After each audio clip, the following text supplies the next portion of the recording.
इन्होंने सीख नहीं लिया। भाई इलेक्शन में अंतिम दिन रामपुर और आजमगढ़ पर्चा भरवाया। मैं कुछ दिन पहले भी कहा था कि एसी से निकल करके जनता के बीच में काम करने की जरूरत। एसी कमरे से बैठ करके चुनाव नहीं जीता जा सकता, नॉन एसी की तरफ निकलना पड़ेगा। जब इंजन आगे आगे चलता है तो उसमें डब्बे जितने लगे रहते हैं, वो जितनी स्पीड में इंजन चलता है उतनी स्पीड में डब्बे चलते हैं।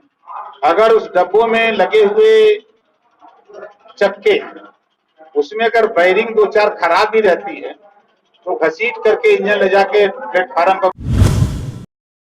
तो ये तो इस बात का द्योतक है ना कि प्रशासन ने या तो वोट डालने नहीं दिया या तो लोगों को निकलने नहीं दिया घर से, अब फेर करके रखा कि नहीं निकलना नहीं है। तो ये जो मुस्लिम इलाके के वोटर थे उनको सरकार के इशारे पर रुका थी। ये सरकारी मिशनरी चारों तरफ फैल जाएगी, इसी आजमगढ़ में नहीं रहेगी। इस तरह की धांधली, जिस तरह की बूथ पर वोट न जाने पड़ने पावे, जिस तरह रोका गया है, तो ये चीजें नहीं होगी। और 2024 का रिजल्ट आपको रामपुर आजमगढ़ का अलग नहीं दिखने लगेगा, फिर गढ़ में चला जाएगा। देखिए, अग्निपथ योजना ये सरकार नौजवानों के साथ धोखा है और देश की सुरक्षा के साथ खिलवाड़। सेना के नौजवानों को पैसा नहीं है देने के पास, तो आप प्रधानमंत्री, मुख्यमंत्री, राज्यपाल, मिनिस्टर, एमएलए, एमपी, इनको पेंशन क्यों देते हो? बंद करो इनकी। देखिए, समाजवादी पार्टी के नेता 2022 में जो उन्होंने काम किया,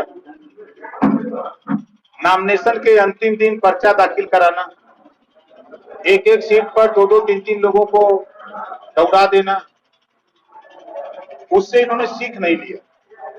भाई इलेक्शन में अंतिम दिन रामपुर और आजमगढ़ पर्चा भरवाया। मैं कुछ दिन पहले भी कहा था कि एसी से निकल करके जनता के बीच में काम करने की जरूरत है, संगठन बनाने की जरूरत है। एसी कमरे से बैठ करके चुनाव नहीं जीता जा सकता, नॉन एसी की तरफ निकलना पड़ेगा। ऐसे में देखा गया कि दोनों चुनाव में अखिलेश यादव जी कहीं भी प्रचार करने नहीं गए, क्या लगता है इसका भी असर पड़ा होगा? 100% असर है। जैसे कहावत है एक, जब इंजन आगे आगे चलता है तो उसमें डब्बे जितने लगे रहते हैं, वो जितनी स्पीड में इंजन चलता है उतनी स्पीड में डब्बे चलते हैं। अगर उस डब्बों में लगे हुए चक्के, उसमें अगर बैरिंग दो चार खराब भी रहती है तो घसीट करके इंजन ले जाके प्लेटफार्म पर पहुंचा देते। ऐसे में अब रामपुर का चुनाव हो चुका है।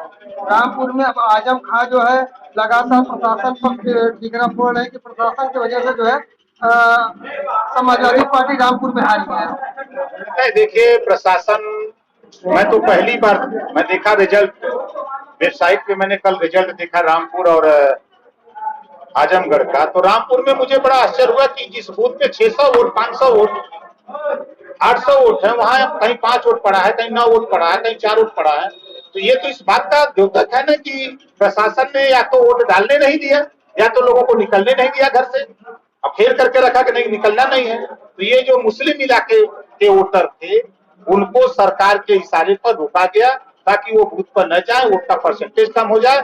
आजमगढ़ की तुलना में रामपुर में वोट का परसेंटेज कम से कम बता रहा हूं कि 17 से 18% कम। ऐसे में आजमगढ़ की बात करें तो जो कहा जाता है कि मुलायम सिंह यादव का जो गढ़ कहा जाता है, तो कहीं ना कहीं एक यादव का गढ़ को दूसरे यादव ने तोड़ा है। नहीं, पहले ये भारत और उत्तर प्रदेश कांग्रेस का गढ़ हुआ करता था।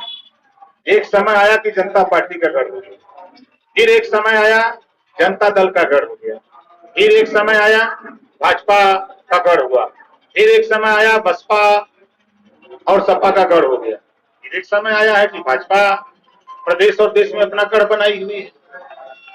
क्या लगता है इस तरह से तो मिशन 2024 आप लोगों का मुश्किल होगा? देखिए, राजनीति में हर चीज संभव है।